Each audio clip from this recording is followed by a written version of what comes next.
तो hello everyone, welcome back to this lecture. मेरा नाम है अमित विश्वकर्मा और ये है मैट्रिसेस का लेक्चर नंबर 3। जिन्होंने भी मैट्रिसेस के पिछले 2 लेक्चर्स नहीं देखे हैं वो आई बटन में लिंक है, वहां से जाके देख लें, या तो डिस्क्रिप्शन में लिंक दिया हुआ है वहां से जाके देख लें, ताकि आपको क्लियरिटी रहे कि हमने क्या क्या अभी तक पढ़ा है, जिसका हम लोग यूज आगे करने वाले हैं एमसीक्यूज को सॉल्व करने के लिए। राइट। तो आज हम जो टॉपिक स्टार्ट करेंगे वो है इनवर्स ऑफ ए मैट्रिसेस, जहां से मोस्टली क्वेश्चंस बनते हैं और अच्छे लेवल के क्वेश्चंस बनते हैं। राइट। तो हमने मैट्रिसेस लास्ट लेक्चर में स्टार्ट किया था और इनवर्स ऑफ मैट्रिसेस पे आके हम लोग रुके हुए थे। तो इनवर्स ऑफ मैट्रिसेस जैसे कि मैंने बताया था कि अगर एक मैट्रिक्स है ए n क्रॉस n साइज का है, तो उसमें एक ऐसे मैट्रिक्स का हमें मल्टीप्लाई करना है जिसका साइज सेम हो, सच दैट इसको मल्टीप्लाई करने पे हमें एक आइडेंटिटी मैट्रिक्स मिले n क्रॉस n का। तो मैंने यहाँ पर b को a में देखो राइट से मल्टीप्लाई किया हुआ है, तो अगर मैं इसको a में लेफ्ट से मल्टीप्लाई करता हूँ तो भी आंसर सेम आना चाहिए। तो अगर कोई ऐसा मैट्रिक्स मुझे b मिल गया जिसमें a से राइट से या फिर लेफ्ट से मल्टीप्लाई करने पे मुझे आइडेंटिटी मैट्रिक्स मिल रहा है, तो that is the inverse of matrix, और उसको हम लोग रिप्रेजेंट करते हैं ए इनवर्स से। तो यहाँ पे जो b हो जाएगा वो क्या हो जाएगा, ए इनवर्स। ठीक है। फॉर एग्जाम्पल यहाँ पर a और b दिया हुआ है, तो अगर आप a इंटू बी करोगे तो आपको i मिलेगा और b इंटू ए करोगे तो आपको i मिलेगा। तो b क्या है, a का इनवर्स है।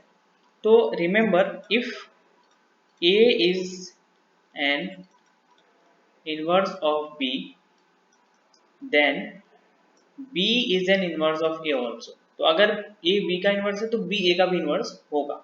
ये स्टेटमेंट याद रखो, क्या पता स्टेटमेंट लाइन में पूछ ले। आगे बढ़ते हैं। तो कुछ प्रॉपर्टीज देखते हैं। पहला देखो प्रॉपर्टी क्या है कि every square matrix A of order m cross m has its corresponding determinant this. Basically ये कहना चाहता है कि कोई भी अगर एक स्क्वायर मैट्रिक्स है a m क्रॉस m का, तो उसका जो डिटरमिनेंट होगा वो कुछ ऐसा दिखता है और कुछ नहीं, जो हमने निकालना सीखा भी है। दूसरा इंपॉर्टेंट है कि a matrix is said to be invertible if its inverse exist. Matrix को हम लोग इन्वर्टिबल कब बोलते हैं, जब उसका इनवर्स एग्जिस्ट करे।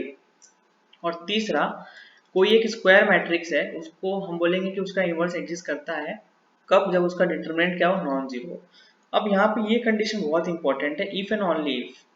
तो अगर कोई मैट्रिक्स ये इन्वर्टिबल है, अगर ये इन्वर्टिबल है तो ये इंप्लाई करेगा कि determinant of A is not equal to zero. और अगर determinant of A not equal to zero है तो ये इंप्लाई करेगा कि ए इज इन्वर्टिबल। ठीक है।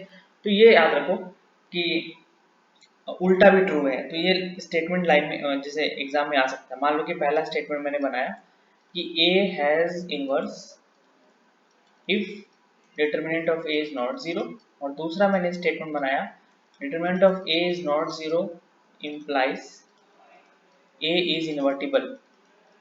और मैंने ऐसा कुछ पूछ लिया कि which of the following is true, और मैंने 2-3 ऑप्शन बना दिए। तो यहाँ से हमें पता चलना चाहिए कि हाँ भाई ये दो ट्रू है, मतलब ऐसा मैं बता रहा हूँ अगर ऐसा बन गया तो।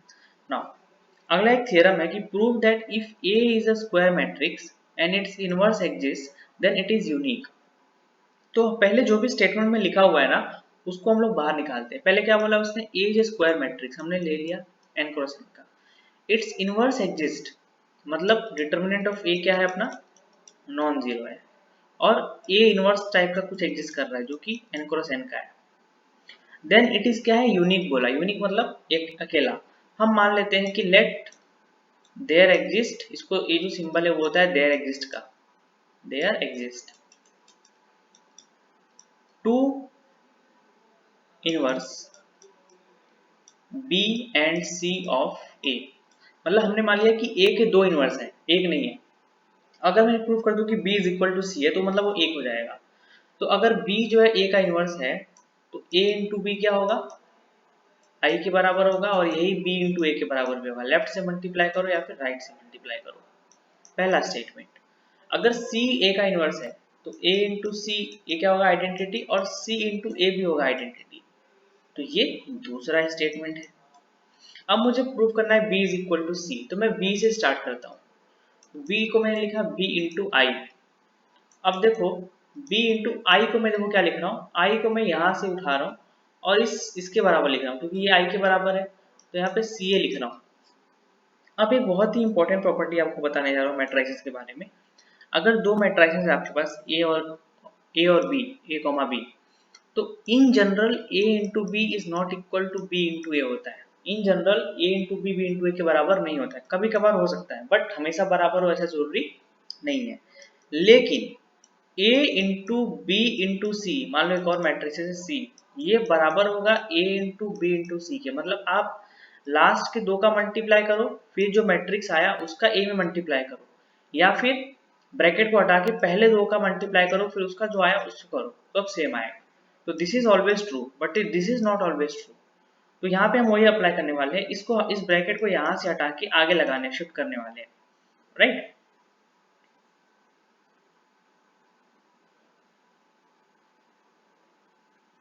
तो हम कहा थे, हाँ ओके, हम इसका सी ए का यूज नहीं करेंगे, हम एक काम करते हैं ए सी का यूज करते हैं।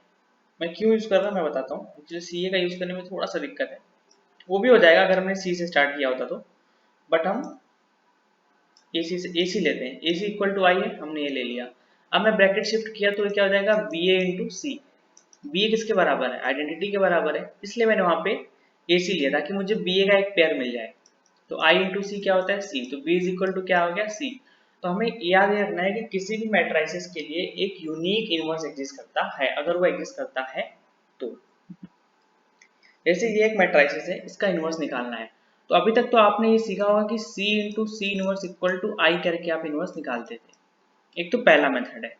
अभी हम एक मेथड और सीखेंगे और एक शॉर्टकट भी सीखेंगे कि 2 क्रॉस 2 का और 3 क्रॉस 3 का इनवर्स हम फटाफट 1 मिनट के अंदर कैसे निकाल लें, क्योंकि एग्जाम में ऐसे क्वेश्चन आ जाते हैं। तो पहले इसको स्किप करो, थोड़ी देर के लिए आगे चलते हैं। इसको भी स्किप करो, आगे चलते हैं। एडजॉइंट में मैट्रिक्स सीखते हैं। देखो, एडजॉइंट ऑफ ए मैट्रिक्स सीखने से पहले हमें 3 टर्म क्लियर होना चाहिए। जो पहला टर्म है वो है माइनर, जो दूसरा टर्म है वो है कोफैक्टर, और जो तीसरा टर्म है वो अब आता है एडजॉइंट। पहले हम माइनर निकालते हैं मैट्रिक्स का, माइनर का यूज करके कोफैक्टर निकालते हैं और कोफैक्टर का यूज करके एडजॉइंट निकालते हैं। ठीक है, तो देखो कैसे होता है ये। सबसे मैं एक एग्जांपल के थ्रू चलूंगा ताकि आपको क्लियर रहे। मैंने एक मैट्रिक्स उठाया, मान लो 1 2 3 0 1 2 1 0 1। तो ये जो एलिमेंट है इसका नाम क्या होता है, A11 होता है हम जब इन जनरल दिखाते हैं तो।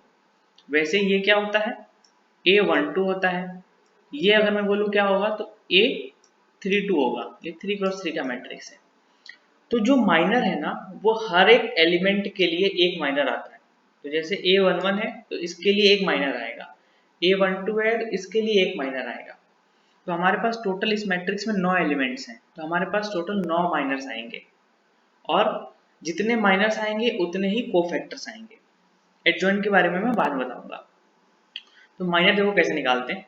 माइनर निकालने का बहुत ही सिंपल है, आपको सिर्फ डिटर्मिनेंट निकालना आना चाहिए, बस माइनर तो निकल गया। और फिर कोफैक्टर में तो कोई दिक्कत ही नहीं है। सी, जैसे M11 का मतलब ये है कि हम फर्स्ट एलिमेंट के करस्पॉन्डिंग माइनर निकाल रहे हैं A11 के। तो आपको क्या करना है कि इस एलिमेंट का जो रो है उसको छोड़ दो, इस एलिमेंट का जो कॉलम है उसको छोड़ दो, और बचा हुआ का डिटरमिनेंट निकाल लो 1 2 0 1। ये जो बाकी बचा अपना 4 एलिमेंट, तो देखो ये क्या आएगा, डिटरमिनेंट 1। जैसे अगर मैंने आपको पूछा M12 बताओ क्या होगा, तो लिखो जरा अपने अपने बुक पे, बिना देखे तब तक मैं लिखता हूँ। देखो, तो M12 मतलब इस एलिमेंट के करस्पॉन्डिंग निकालता है। तो ये रो छोड़ दिया, ये कॉलम छोड़ दिया। अब 4 एलिमेंट कौन से बचे, 1 2 3 4, इनको लिख दो 0 2 1 1। इसका डिटरमिनेंट क्या आएगा, -2। ऐसे ही आपको डिटरमिनेंट माइनस सबके निकालने हैं, M13 M14 M15 dot dot dot, मतलब 15 नहीं, M13 M21 मतलब 9 आएंगे। अब सिमिलरली मैं कोफैक्टर निकालने का एक तरीका बताता हूँ। तो ये हो गया माइनर, इसको हम लोग किससे शो करते हैं, MIJ से, जहाँ पे I और J क्या है, आप 1 2 3 1 2 3 ऐसे लेते रहोगे। कोफैक्टर को जो सिंबल हमने दिया है वो हमने CIJ दिया है, या तो CIJ, या तो कभी कभी उसको कैपिटल AIJ भी बोल देते हैं। तो एग्जाम में कुछ भी आ सकता है। तो आई और जे क्या है, 1 से लेके 3 के बीच में, जितना भी आपका मैट्रिक्स का ऑर्डर रहेगा उतने बीच में रहेगा। तो C11 क्या आएगा, और सी आई जे का फॉर्मूला पहले देख लो। C I J is equal to minus of 1 raise to I plus J M I J. तो बेसिकली आपको अगर एम आई जे पता है तो सी आई जे पता चल जाएगा, ठीक है। अब यहाँ पे एक बात याद रखो कि minus of 1 raise to even number अगर होता है तो वो +1 आता है, और minus of 1 raise to odd number अगर होता है तो वो -1 आता है, ठीक है। तो अगर मैं आपको बोलूँ कि C11 निकालो तो ये क्या होगा, minus of 1 raise to 1 plus 1 M11, तो माइनस ऑफ 1 का स्क्वायर M11, तो माइनस ऑफ 1 का स्क्वायर इवन नंबर है तो +1 आएगा तो हट गया, तो मतलब ये M11 के बराबर आएगा, उसका आंसर कितना है 1। मैं आपको बोलूँ C12 निकालो तो minus 1 raise to 1 plus 2 M12, तो माइनस ऑफ 1 का क्यूब M12, माइनस 1 का क्यूब क्या है -1, क्योंकि ऑड नंबर है, तो माइनस M12, तो M12 तो ऑलरेडी -2 है, हमारे पास एक और माइनस है तो क्या हो जाएगा +2। तो ऐसे करके आप C11, C12, C13, C21 ऐसे आप निकालोगे। अब मैं आपको बताता हूँ कि आपका जो एडजॉइंट है वो कैसे निकलता है, इस C का यूज करके आपको एडजॉइंट निकालना है, ठीक है। तो एडजॉइंट ऑफ ए मैट्रिक्स, मान लो कि मैट्रिक्स ये था, तो एडजॉइंट ऑफ ए मैट्रिक्स ये देखो क्या होता है। आपको ये जो C11 C12 आया है ना, आपको आपने रो वाइज निकाला लेकिन आपको लिखना कॉलम वाइज है। C11, C12, C13 ये 3 कोफैक्टर किसके लिए थे, पहले रो के करस्पॉन्डिंग थे, तो उसको आपने पहले कॉलम में डाला। फिर दूसरे रो के करस्पॉन्डिंग जो भी कोफैक्टर आएंगे तो C21, C22, C23, फिर तीसरे के लिए क्या आएंगे C31, C32 एंड C33। तो ये आपका क्या हो जाएगा adjoint. So this is how to find the adjoint of a matrix. Now let us go and kind of okay, एक और चीज समझते हैं, डिटरमिनेंट के लिए समझते हैं। मान लो कि डिटरमिनेंट है A11, A12, A13, A21, A22, A23, A31, A32, A33। तो अगर मैं इसका डिटरमिनेंट निकालूं तो कैसे निकलता है वो देखो। A11 आप ऐसे रखते हो इनटू डिटरमिनेंट ऑफ क्या करते हो A22, A23, A32, A33, आप यही करते हो, minus A12, A21, A23, A31, A32 plus A13, sorry wait A23, A33 आएगा यहाँ पे, हाँ A21, A22, A31, A32। आपने ऐसे करके क्या किया, डिटरमिनेंट निकालते हैं अपन A का, determinant of A is equal to. अब बेसिकली देखो ये तो A11 हो गया, ये बंदा क्या है, ये बंदा M11 है। अगर मैं बोलूँ आप माइनर निकालो M11 निकालो तो आप क्या करोगे, ये रो छोड़ दोगे, ये कॉलम छोड़ दोगे, तो आपको इस 4 का डिटरमिनेंट निकालना होता है। इस 4 का डिटरमिनेंट है तो ये, तो मतलब ये A11 M11 है, माइनस सिमिलरली A12, ये क्या है इसको भी देख लेते हैं थोड़ा सा विजुअलाइज करके। अगर मैं बोलूँ कलर चेंज कर